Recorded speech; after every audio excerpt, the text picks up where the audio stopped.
Hello, people. It is February 8th, 2016, and my name is James Williams Jr. And I have a confession to make. What I seem to have is a little issue, not with other people, but with myself. I think today I have learned that I am truly an annoying person. Okay? I'm sure you're thinking, why would you confess to being annoying? Well, there's a reason for that. Most people don't acknowledge their flaws, most people won't own them, most people don't care. You know, and the fact that I do care should hopefully tell y'all the kind of person that I'm trying to be or striving to be. I ain't perfect. I will never be perfect. Jesus ain't available. But, it's a matter of principle to me. And sometimes I do and say things that are annoying. I'm very hypocritical sometimes too. But I've always known that because sometimes, I'm not trying to be a hypocrite, but sometimes the things you say don't translate well, so you kind of have to reword it, which still makes you kind of hypocritical. So I'm very hypocritical, but I'm an honest motherfucker. You know, I can be hypocritical and be honest, and sometimes being honest makes you kind of hypocritical in case you don't know. I don't tell lies, and I had a discussion with a fella today, and I have a I have a problem with people actually being annoyed by me, but making me annoyed by trying to explain myself to them. So today, I was discussing some things with a fireman or an ex-fireman, or at least that's what he said he is. I'm not gonna call him a liar, and I ain't gonna say his name, but we got to talking today. And so he was telling me how he would save people, but he didn't know nothing about pressure points. And I was like, okay, well you got 365 of these motherfuckers in the human body, and he gave me the same look that a lot of people who are over the 6 foot mark give me. That nigga, you full of shit look. Alright, well, see, I've said this before. I'm gonna say this again. Besides the fact that the army has now completely diminished my ability to do kung fu, ain't nothing changed. I still like fighting. I just gotta find a new path on doing it. And my open book challenge ain't never closed for a street fight. Whether I can do kung fu or not is irrelevant because I've been fighting since I was 6 fucking years old. And dude don't believe that. He wanna test my knowledge and my record. Like, you ain't shit. Basically, what he was telling me. And the one thing I hate when somebody says something, and you can't always go back in time and find people whose asses you kicked. Who's gonna actually come up and say, "Oh yeah, that little nigga beat my ass"? No one. No one is gonna come from the projects and tell this motherfucker that I beat his ass. No one's that damn dumb or that damn brave that they come, "Hey buddy, yeah, little James there, when he was going by the name Jonah, yeah, he whooped my ass. Don't fuck with him." And you can't really explain to people some of the things that you've gone through in life, and you can't prove that you whooped somebody's ass because your victims or your opponent or opposition. I'm trying to put this as nice as possible. No one wants to admit when they have their ass kicked. No one. And especially black people. Black people don't like to admit when they had their ass kicked. They don't. They're just not gonna fucking have it. Well, here's the thing. I'll admit when I had my ass kicked. My big sister used to whoop my ass on a fucking daily. I'm not ashamed of that because you can't win them all. I am not Bruce Lee. I'm getting there, but I'm not him. And the micro fucking second that the doctor said, "Hey James, you have our permission to try running. We want you to try running and see what happens. We want you to try exercising to see what happens outside of the little leg lifts and the therapy that you're supposed to be doing," which honestly, I haven't really done it because I've been so scared that I'm gonna pop this fucking metal hip and the army's not gonna pay for it to be fixed. So, you can understand a little bit of touchy, but I'm gonna let you know right now. If push come to shove and I'm in a no way situation where I ain't got no way out but to fight, somebody's getting their ass kicked and it ain't gonna be me. And let me quote Stone Cold Steve Austin right quick. If you think you're gonna use my ass as a stepping stone to make something out yourself, then watch the first step, cause it's a fucking doozy. Hope I got that right, Stone Cold. Anyway, I'm gonna be honest. The thing about fighting, $2. The thing about fighting, you know, it don't really solve anything. But I didn't fight to solve problems. I fought to make people leave me the fuck alone because I was small. Ain't nothing changed. I'm still 5'3", even though I'm 5'3 and a half. That half don't mean shit. Like they say in the army, we don't really count halves. So if you're 5'3", you're 5'3". You're not 5'4" because you're 5'3 and a half. Your ass is 5'3", period. So, you know, it really pissed me off because I'm like, this motherfucker don't know me. And you know, he lived over in the West Haven direction, but he didn't live in West Haven. And anybody from West Haven, from 75 to 88 that I fought, y'all know who you are, and you know you couldn't beat my ass, and you can't beat me to this day right now, even though I'm fucking crippled. Just putting that out there. And I ain't asking you to come forward and tell this ex-fireman that I whooped your ass. He don't even know none of that shit. He don't even know who the fuck y'all are. As long as y'all know who you are and I know who you are, it's all that matter. But that's not important right now because we grown. So squashing that shit, no. If you grew up over in 10 and a half and them, you won't exactly our friends, but you won't our enemies. Because I roll with 10 and a half motherfuckers too. Man Willis and Hucky and all them motherfuckers, I roll with them motherfuckers too. I fought. Period. I ain't gotta prove it. I know it. They fucking know it. I fought motherfuckers in the projects. I fought motherfuckers from 10 and a half. It didn't fucking matter. I fucking fought. You know? And I ain't trying to be like Billy Badass and bring all this shit up and niggas that I fought and all that. Fuck that. That shit's done. I'm grown now. I ain't got to worry about none of these motherfuckers coming after me. But I was trying to make a fucking point to this son bitch. And you know, I don't tell no fucking lies. I haven't told lies since I was 12 years old unless I wrote it down on fucking paper for some damn body else. But the thing is, you know, what I need to prove to you. You want to fight me, let's do it. You know? And this old guy, you know, he's a little bit older than me. And he likes talking shit. But this is what black people do in this Black History Month. And I shouldn't have to make another bad Black History report. This is why black people can't succeed. Because other black people refuse to let us succeed. And as long as we keep holding each other down, we ain't never gonna fucking make it. And that's what the problem is. I don't want the next man to have sugar in his cereal because I can't afford sugar in mine. Fuck it. Don't eat the goddamn cereal. Eat that shit dry. Hell, I might not have milk.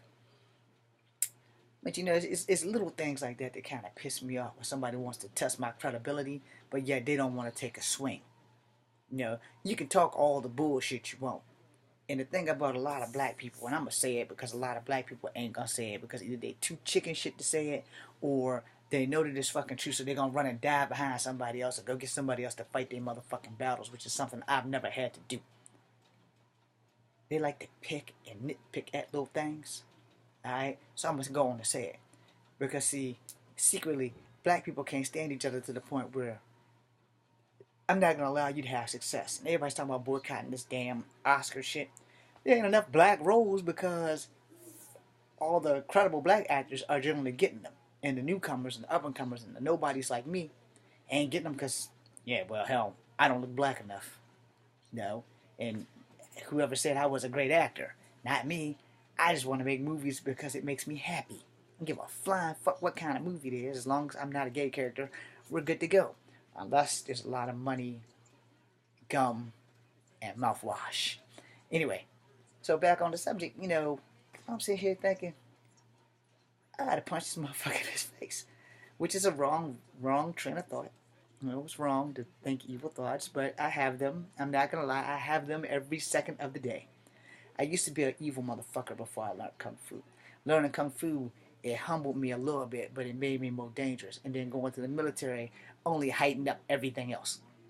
So I'm not going to be some fucking pushover unless you catch me while I'm literally sleeping. So, as this person's talking to me, and he's giving me that, you don't know shit look, or, you know, nigga please, that look. And I'm like, you know what? This motherfucker was to ever meet anybody whose asses I kicked, they not gonna tell him. So he's like, what's your record? I was like, man, I haven't been in a real fight since I was like 15. But I have never lost one. No, ever. And then there was that little incident where my seatbelt got stuck.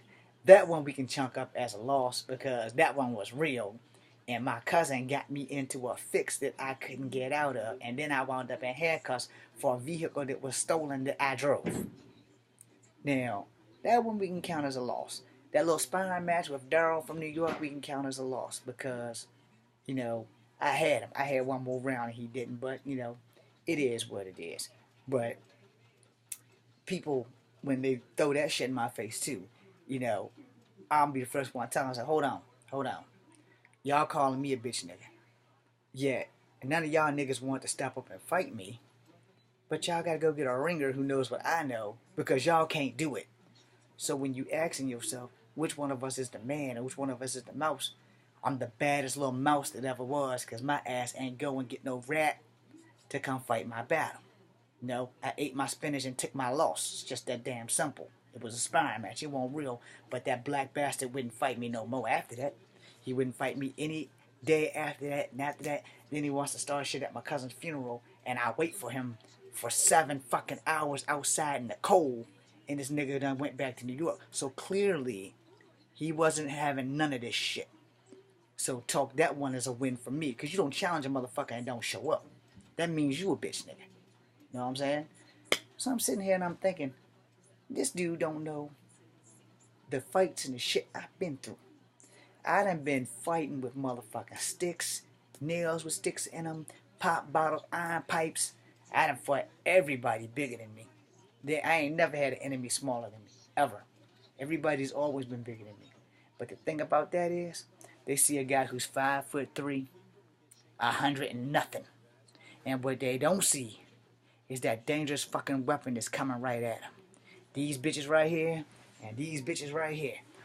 And when I get them, ain't nobody taller than the last man standing. There was a video game that quote came from, by the way. But it's a true fact. Ain't nobody taller than the last man standing. So you can be 6'6". You can be 6'1". You can be 7'5". If your ass can bleed, or if you breathe, I can stop you. Simple as that. The bigger you are, hey, the better it is for me. I got a lower sense of gravity, so you gotta swing down. And when you swing down, your ass is mine. Gravity is nobody's friend. It might work a little bit better in my favor because I'm already close to the ground. But, you know, it's nobody's friend in a fight. And the thing about that, it shouldn't have pissed me off because as a martial artist, you have to learn how to just let shit roll off your back. But the problem is, I was always a street fighter. I just learned martial arts. I can't really say I'm a martial artist. I am a martial artist, but technically, I don't have a belt. So, by all accounts, people would consider me a street fighter. But here's the thing, and nowadays, you know, to be in MMA, you don't really have to have a belt. You just gotta be able to fight. And the thing about that, you know, a lot of MMAs, man, they not martial arts. They ground and pounders. And that don't mean that you can fight. If you can't keep it on your feet, you ain't really no martial artist. You know, you might be able to out-wrestle me to the mat. That makes you a wrestler. You might be able to get me down and put all your weight on me and ground and pound me. You're a ground and pounder. Ain't nothing wrong with none of that. No, hey, a win is a fucking win. You know, you gotta take it what you can get. But let me explain this to all y'all out there. When shoot fighting was big in the foreign countries, in Asia and shit like that, little people like me, a woman 5'2" and a man 5'3", Chinese, ruled that shit. So when it came to America and Dana White and all these other companies just started swooping in and getting all the money and bringing up the Gracies and everybody else under the sun, they didn't have a weight class for anybody under 130 pounds. And they called 130 pounds to 150 lightweight. No fat and weight because little people fights don't last very long. We get in and get it done and go the fuck on about our business, collect our fucking check. Now see, if you could find this video about shoot fighting, I can't remember his name, hell I probably couldn't pronounce it right then, I sure as hell can't pronounce it now, but him and this girl, these two Chinese people, they both under 5'5", ruled that shit. They never lost those fucking fights. Ever. They whooped everybody's ass. They beat up gigantic motherfuckers who were like 500, 600 pounds. And a woman beating up a man, there was no gender barrier in those things. Not like in America where we have rules and sponsors and shit like that. He asked me about a black belt. And he asked me how good I was. I said, well, I can beat black belts. He said, but you don't have a black belt. I said, well, one, I'm not breaking my fucking hand to prove that I'm strong so I can get a fucking belt to wear around my pants. Fuck that shit. I've beaten black belts in real life. I've beaten people who have done the katas and got their black belts and can't fight their way out of a wet paper bag. They're good, but I'm better. It's not that they've missed a class. It's just that here's that thing in the streets. You can't always do what you've learned in the dojo. Horse fists don't always work. Kicks don't always work. You have to be able to adapt. And they don't teach you that shit in American martial arts. You know, some people do, but most people don't because they want that money. And the more money you pay them, the more they're willing to teach you. That's not what I wanted to do before my legs and shit got fucked up. I wanted to make kung fu movies so I could teach kung fu for free the same damn way it was done for me when I was 7 until I was 10. Alright? It might sound like a fucking pipe dream, but that's what I wanted because it's all that made me happy is kung fu and making movies. You know, if I made kung fu movies and I would have had a successful career at it, you know, I would never have to go to work because it wouldn't be going to work. It would be going to like having a pussy party or something, you know, because kung fu is like getting pussy. You know, I just love it. You know, both of them. You know, kung fu and getting pussy, in any order. But you know, it's just the principle of the thing. And when somebody sit there and they want to challenge your credibility on shit that they ain't never done, if you ain't never been in a street fight with your hands, if you ain't never been in no fight where it's more of them than it is you, and you got to do what you got to do, don't come at me with some bullshit. You know, don't come at me, well, you ain't this and you ain't that. Were you there? No, you weren't there. Were you there when I was 11 years old fighting in the projects? Were you there when I was 6 fighting because my uncles made me fight kids everywhere all the time? Oh, your homework done? Let's go. I didn't have a say in it. Am I mad about that? No, I am not.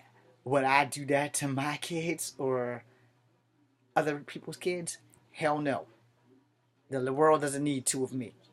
If I have a child, he or she will learn martial arts and they will learn it my way.